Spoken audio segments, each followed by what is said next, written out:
Donc à présent, je vais vous montrer un petit peu toutes les personnalisations possibles pour un diagramme de Gantt. Donc il ne faut pas oublier que c'est un diagramme, qu'un diagramme permet de communiquer, et donc qu'il est toujours intéressant d'utiliser certains codes. Quand vous cliquez sur une tâche, déjà, premier code que vous pouvez utiliser, c'est tout simplement le code couleur. Vous avez la possibilité ici, avec plusieurs sélections de couleurs possibles, de sélectionner une couleur spécifique pour une tâche.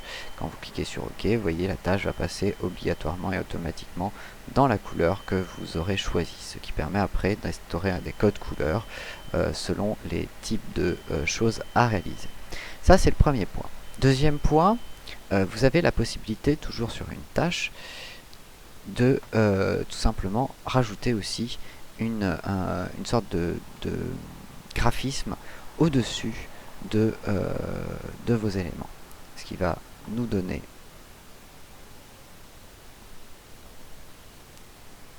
ça n'a pas marché.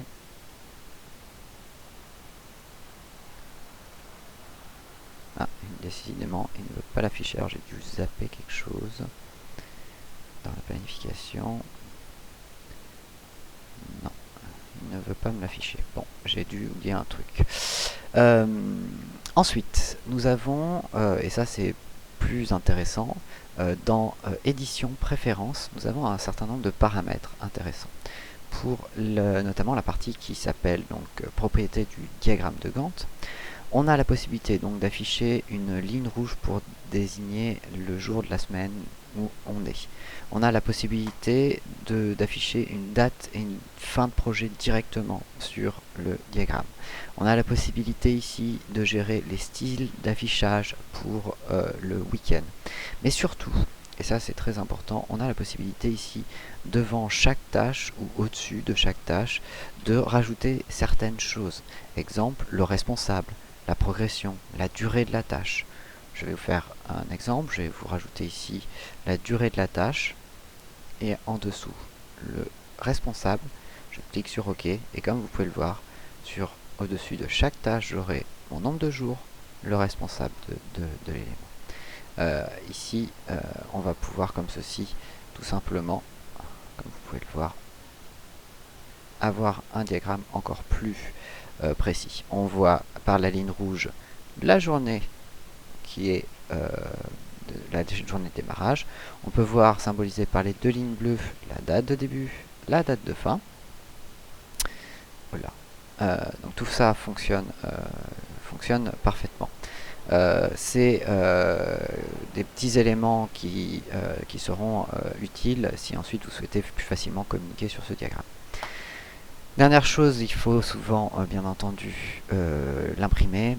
Pour l'imprimer, on a donc un élément qui s'appelle aperçu avant impression, qui va nous permettre de faire rentrer dans notre page notre diagramme. Donc on a différents, bien entendu, types de papier. Ici, on est souvent sur du papier A4 et la possibilité donc de réduire afin de faire tenir dans un tableau, dans une page, le projet, ou au contraire de l'élargir si vous souhaitez imprimer sur plusieurs pages. Voilà. Vous avez la possibilité aussi de faire tenir sur votre élément pour qu'il y ait tout le projet.